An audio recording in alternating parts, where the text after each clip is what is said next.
Assalamualaikum warahmatullahi wabarakatuh. Pertama-tama yang saya hormati bagi Pak Didin selaku dosen mata kuliah ekonomi manajerial dan juga teman-teman sekalian yang saya hormati. Di sini kami dari kelompok 3 akan mempresentasikan mengenai teori produksi untuk mata kuliah ekonomi manajerial. Dengan anggotanya saya sendiri Aisyah Putrismawan, dan yang kedua ada Mbak Pravangga, dan yang ketiga ada Mas Teguh.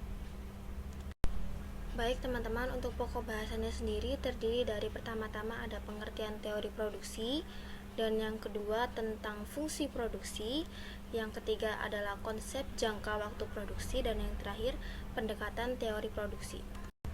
Nah teman-teman, untuk pengertian teori produksi sendiri adalah teori produksi, studi tentang produksi atau proses ekonomi untuk mengubah faktor produksi atau input menjadi hasil produksi atau output. Produsen dalam melakukan kegiatan produksi mempunyai landasan teknis yang di dalam teori ekonomi disebut fungsi produksi.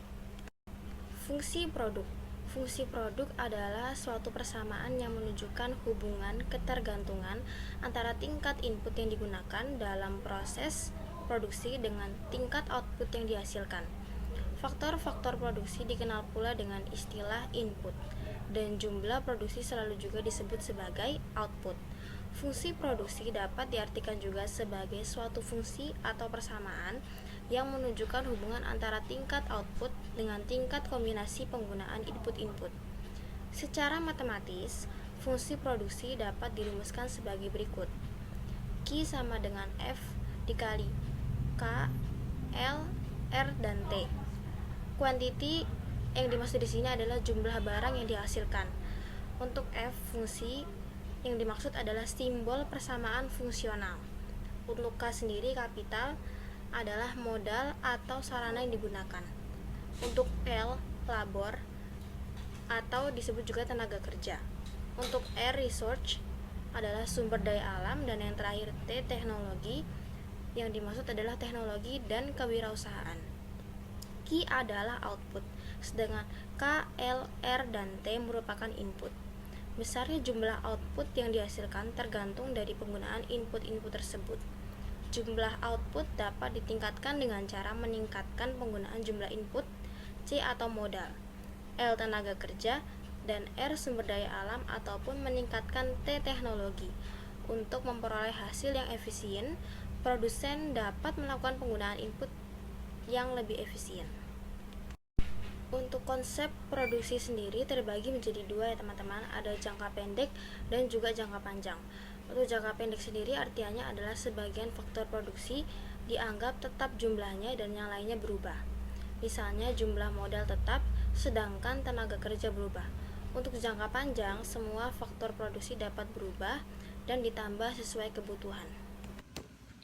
Ditinjau dari hubungannya dengan produksi, biaya produksi jangka pendek sendiri dibagi menjadi dua, yaitu biaya langsung dan biaya tidak langsung. Biaya langsung merupakan biaya-biaya yang dapat diidentifikasi secara langsung yang terkait dengan suatu proses ataupun output tertentu. Misalnya, biaya bahan baku langsung dan biaya tenaga kerja yang dibutuhkan oleh perusahaan. Sedangkan biaya tidak langsung merupakan biaya-biaya yang tidak dapat diidentifikasi secara langsung yang terkait proses ataupun output tertentu, seperti biaya lampu penerangan misalnya. Nah, di sini kita mengenal beberapa jenis biaya tidak langsung seperti biaya tetap total, biaya variabel total, biaya tetap rata-rata, biaya variabel rata-rata, serta biaya total rata-rata. Berikut penjelasannya. Biaya tetap total. Biaya di sini maksudnya merupakan suatu biaya yang tetap, yang mana harus dikeluarkan suatu perusahaan walaupun dia tidak berproduksi. Jadi seperti biaya gaji karyawan, biaya pembangunan gedung, biaya sewa tanah, pembelian mesin, dan lain-lain. Nah, kalau untuk biaya variabel total sendiri, di sini itu merupakan biaya yang dikeluarkan apabila berproduksi itu tergantung dari besar atau kecilnya atau sedikit atau banyaknya barang yang diproduksi. Gimana kalau semakin banyak barang yang diproduksi, maka semakin besar pula biaya variabelnya, dan begitu pun sebaliknya. Nah, untuk biaya total di sini itu maksudnya merupakan penjumlahan antara biaya tetap dengan biaya variabel. Kalau biaya tetap rata-rata di sini merupakan pembagian antara biaya tetap total dibagi dengan quantity ataupun jumlah barang produksi, sehingga kita mampu mengetahui biaya tetap rata-rata suatu produk.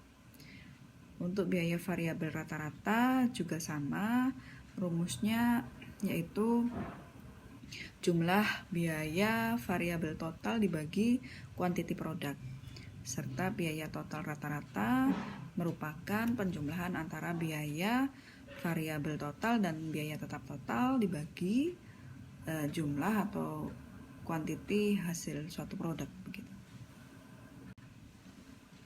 Berikut merupakan gambaran kurva dari penjelasan yang telah saya sampaikan tadi, di mana untuk kurva fixed cost sendiri terdapat satu garis horizontal, di mana itu merupakan biaya tetap yang mulai dari awal sudah tetap biaya yang dikeluarkannya.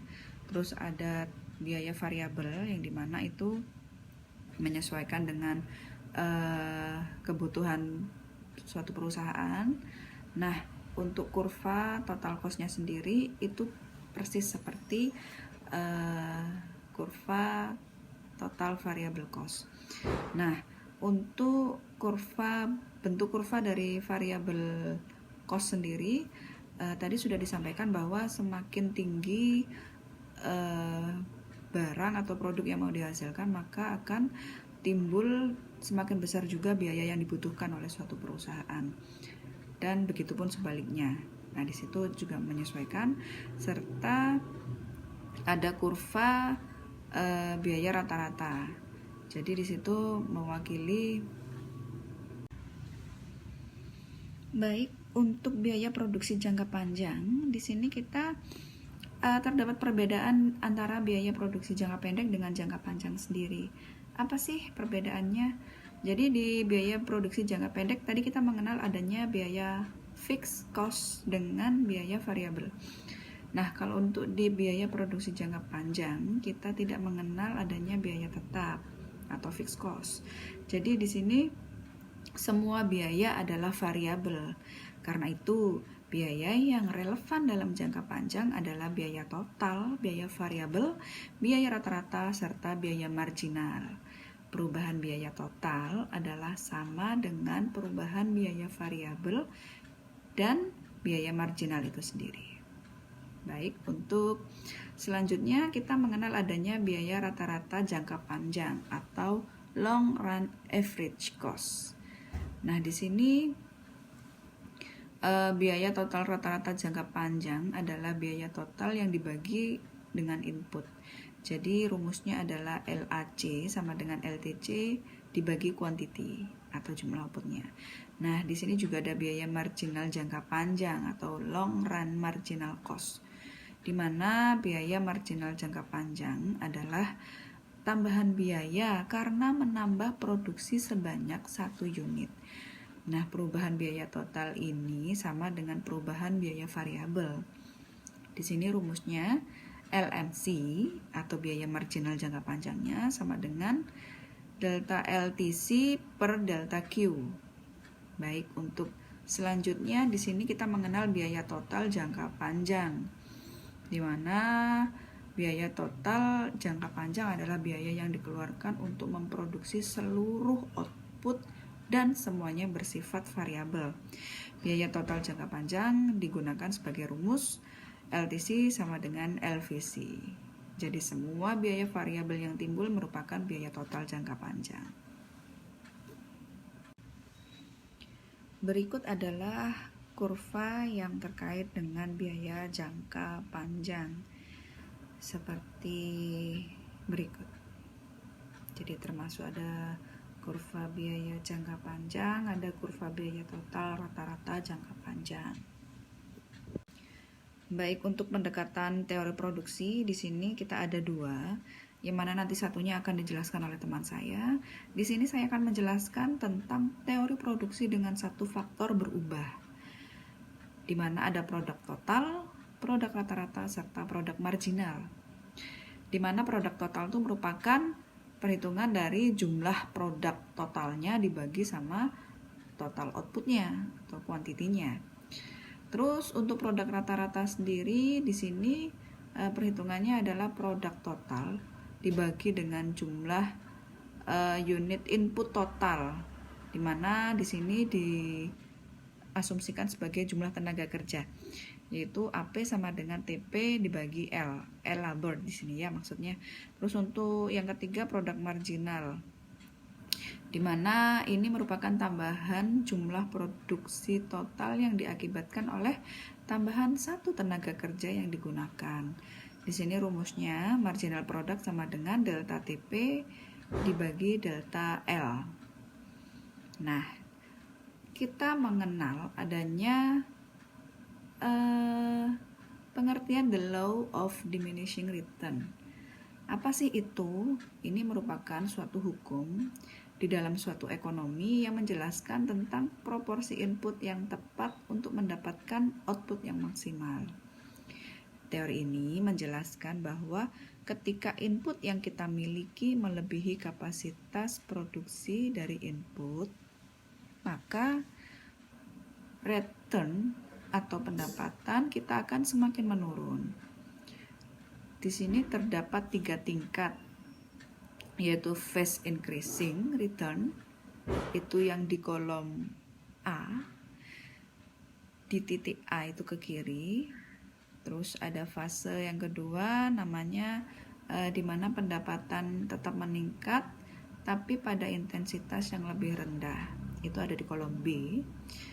Dan fase yang terakhir adalah diminishing return, di mana ini merupakan titik balik dari puncak output yang maksimal, akhirnya menimbulkan penurunan pada marginal product dan average product itu sendiri. Teori produksi dengan dua faktor berubah. Yang pertama, isokos kurva atau kurva isokos. Isokos adalah salah satu kurva yang ada dalam perilaku produsen selain isokon. Isokos adalah sebuah kurva yang menunjukkan kombinasi dua faktor produksi dengan biaya yang sama. Inilah yang membedakan antara isokon dan isokos. Jika isokos yang sama adalah jumlah output yang sama, namun dalam isokos yang dibahas adalah biaya yang sama. Isokon kurva atau kurva isokon. Isokon merupakan salah satu kurva dalam perilaku produsen yang menunjukkan kombinasi antara dua faktor produksi yang menghasilkan produk yang sama. Contohnya sederhana dari kombinasi antara dua faktor produksi, yakni kombinasi antara tenaga kerja dan modal. Kurva isokon memiliki ciri-ciri sebagai berikut. Yang pertama, memiliki kemiringan negatif. Yang kedua, jumlah output atau hasil produk ditunjukkan dengan garis kurva yang semakin ke kanan. Yang ketiga, antara garis isokon satu dan yang lainnya tidak pernah mengalami perpotongan. Yang keempat, arah kurva isokon cembung menuju titik origin atau titik asal. Meminimumkan biaya adalah peraturan dasar yang digunakan oleh produsen untuk menentukan campuran tenaga kerja dan modal, apa yang menghasilkan output dengan biaya terendah. Dengan kata lain, apa metode pengiriman barang dan jasa yang paling hemat biaya dengan tetap mempertahankan tingkat kualitas yang diinginkan. Garuda Indonesia hemat biaya produksi hingga 210 miliar per bulan.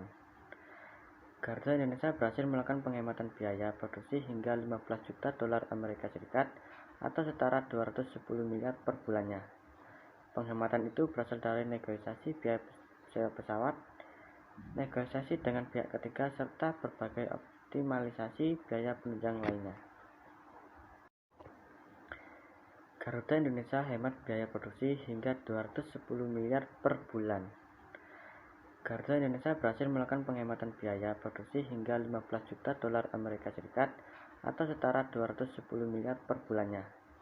Penghematan itu berasal dari negosiasi biaya sewa pesawat, negosiasi dengan pihak ketiga, serta berbagai optimalisasi biaya penunjang lainnya.